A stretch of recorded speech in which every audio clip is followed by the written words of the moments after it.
Hi, my name is Vitaly Sharavatov and I'm a developer advocate at Qase. When we recently at Beyond Quality podcast were speaking with awesome Mike Jarrett about the economics of testing, we touched a topic relevant to the economics itself, change management. In particular, how to make sure that a very rational, economically justified proposal that you are coming up with actually gets implemented to benefit the company and the people there. And I remember that I had this very strange experience. In one company, I was a consultant. In another company, I was just a developer. In that company where I was a consultant, one of the proposals that I offered and that we got implemented was this one. I gathered information on the cost of asynchronous code review and the negative impact of this practice on delivery speed and quality.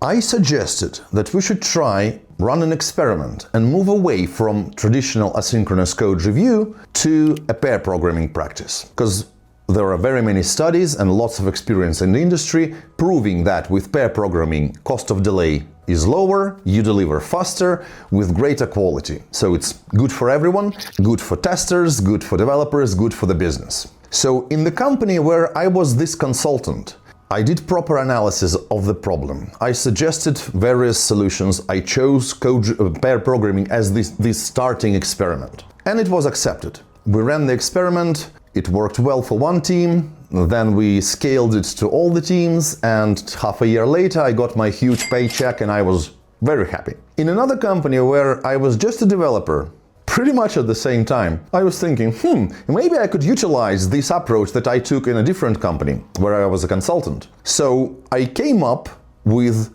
this kind of the same proposal, but based on this particular company data. Like for instance, with code reviews, I've checked how much time in percentage it was taking for every time to market, for every feature. I proposed in a very similar way, the same packaging, economical justification, time to market, cost of delay, number of bugs, etc., etc.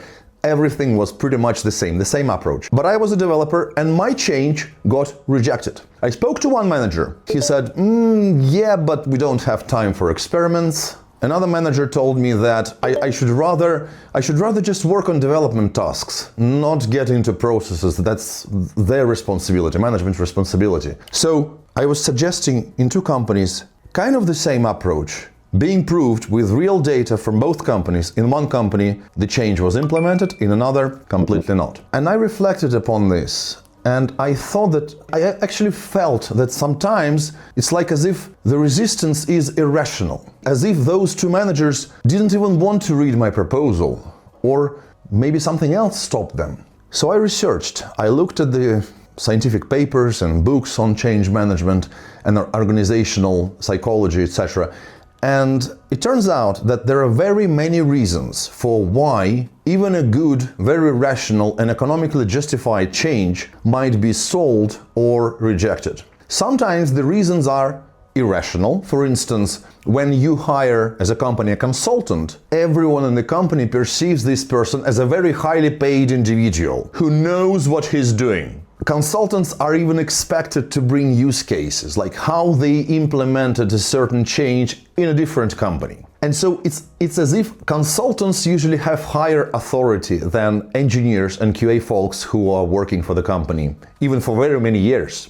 Sometimes this resistance has rational roots, but the rationality is bound to the individual. For instance, if one manager just half a year ago introduced code reviews to fight bugs, then if a developer comes up with a proposal to remove code reviews and implement pair programming, chances are the manager will feel a threat to his authority, as if the developer is not doing a common good for everyone, but rather threatening his authority. So change management generally is a very well-researched area with hundreds, if not thousands, of monographs and research papers, various books, lectures, trainings, etc. So I've started this new research on Beyond Quality, where I'm trying to categorize all the possible reasons behind the resistance for a good, rationally justified, economically justified change proposal. Please join,